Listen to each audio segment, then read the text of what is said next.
What's the most satisfying act of I don't give a f that you have ever witnessed? I was in line at a coffee shop and the lady was complaining that they didn't have organic milk, and without a word or hesitation the guy behind the counter just said next please, not even taking her order. Back when I worked at a movie theater, one of my fellow assistant managers, Jack, had a constant attitude of not giving a f. He'd worked at the theater longer than anyone and was good friends with the general manager, so he got away with murder. One time this lady wanted a refund for a movie she'd finished watching. She was going crazy, screaming at us about how the movie was so inappropriate to be rated PG-13 and she couldn't stand all the swearing in the movie. I kept calmly trying to explain to her that since the movie was already over we couldn't give her a refund. Our policy clearly stated no refunds after 30 minutes into showtime. She's not hearing it, and looks to Jack now, like he will give her the answer she wants. He starts saying the same thing I did, and she interrupts him again with her yelling about how she couldn't stand all the swearing in the film. Jack rolls his eyes and just says well, that's just too effing bad, and walks off. Cue stunned look on my face and the ladies. My cashier in Amsterdam was literally just taking my groceries and sliding them across but not scanning them and then putting them into my bag. She scanned the last thing for like €2 and goes that'll be €2. She did not give even half of one F. My ex-boss had a customer throw her money on the counter when my boss clearly had her hand already out waiting to be given the money. So when my boss went to give the change, she just threw it back. Coins went everywhere but the look on the lady's face was priceless. Whenever I deal with customers, I just reciprocate what they do. Hand me your money. I hand it back. Put your money on the table. I put it on the table as well.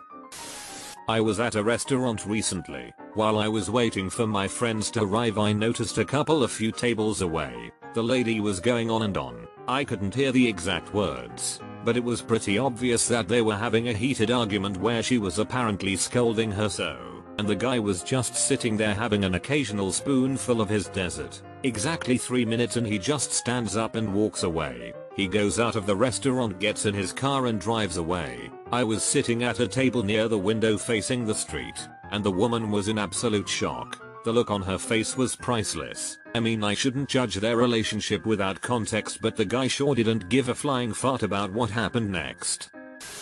Didn't see it, but it was talked about at my old restaurant. My autistic friend was getting an interview for a second restaurant job. The chef doing the interview asked this question and got this response: I could be the biggest a-hole when things get heated. How do you feel about that? Well, if that's the case, then I don't want to work for you. Some Karen was beefing about a 25 cents off coupon. The coupon was for a 42 ounce bottle of something, but she wanted a 28 ounce bottle. The coupon was rejected when scanned, because there was no product to match it. There was nothing the cashier could do, but Karen just kept demanding 25 cents off. Finally, the guy ahead of me in line marched up to the counter, slapped a quarter down, and said, "There's your effing 25 cents off. Now pay your effing bill so the rest of us can go on with our days." Was living and working from home on a super busy street. One day I hear a ruckus out front. There's an SUV stopped in the middle of the road. The occupants apparently having a fight. No traffic could get by, and wouldn't you know it, like 10 cars back there's a deputy's car. Deputy walks up, already pissed off by the shape of his stride. Now I couldn't hear anything up to this point, but things got very loud. He demanded to know what the issue was. Driver wanted the passenger out of the car. Deputy asks the passenger, whose car? Passenger begrudgingly says it's the driver's, but that they help pay for it. Deputy, out of the car. Passenger, but, deputy, now, out. Passenger gets out, goes to stand on the curb as directed. Deputy, to the driver, drive. Passenger, but how am I supposed to get home? Deputy, walk, turns, walks off into sunset. Seriously, that last walk was the coldest damn command I'd ever heard. The deputy was 1000% done with everyone's sh that day. Someone's girlfriend was cussing them out in the middle of mall. This dude called up his mate and asked to get a ride home and left her speechless. Don't know how that relationship ended up. In college we had this prof for physics who liked to pick on a few students. Basically me and a few others. We had an exam, and he would take off major points over trivial items. Cases where people were getting the correct answers but he didn't agree with our work. Like that. And we're talking getting 2/20 on a question, which pretty much fs you over. After insulting us, the prof gets up and solves a problem on the board, and made a trivial mistake, the kind of one that nearly caused us all to fail his class. One of the guys gets up, writes F on the board, flicks him off and walks off. Truly the hero we need. Had an inland flight about 3 years ago. This kid in the row behind me, prob 6-8 years old, started to kick my seat after takeoff. It was not a long flight, about 1.5 hours, but I hate this kinda so I turned around and sure enough, that brick was kicking my seat, while his mom and dad was sitting on either side of him, pretending to not notice. First I kindly asked the dad if he could make him stop, and he somewhat tried to convince his kid to stop. The kid sulked, but seemed to get the memo, at least for 1 minute, and then proceeded to kick my seat again. And once again I turned around, and this time, dropped the pleasantries, and told them that this was a golden opportunity to teach their kids some manners, as this is Norway, and some people are starting to feel more entitled than others. This didn't go that well, and mom started to yell at me, and that he is just a kid, and needs to express himself. It is at this moment the flight attendant arrives, and I try to explain the situation, while this kid's mom and dad tries to trivialize my complaint, by saying I'm the one who is making a scene. The flight attendant, not wanting any trouble as we are miles above ground, tries to explain that kicking the seat can be annoying and that we all should just get along. Flight attendant leaves, and kicking commences. So I simply picked up my stuff, walked to the row behind them, asked the woman behind them if she would be so nice to could move to the window seat, so I could get the middle seat. She just smiled and nodded. I sat down behind the kid, and started kicking for the 40-50 minutes that was left of the flight. TLDR kid was kicking the back of my seat. Parents didn't want to do anything about it, traded to a seat behind them, and started kicking the kid's seat. I got stuck in front of a seat kicker years ago. Not quite the same reaction from the mother or flight attendant, but just as useless. When we landed I went to get my stuff from under the seat and I find a kid's shoe there. I stuck it in my bag. As I'm getting off the flight they're still looking for the kid's shoe, which was going to be pretty hard to find since I tossed it in a trash can. I might be going to hell for stealing some kid's shoe in a petty fit of revenge, but it felt good at the time. At Costco this older gentleman was screaming at my boss because apparently all the handicap parking spots were occupied. My boss asked for his information so he could write a complaint. We had little forms for that. Nothing really official, mostly to shut up people. Are you a member? No. Well that it's then. My boss then put the little form in the garbage can and walked away. The old man was stunned.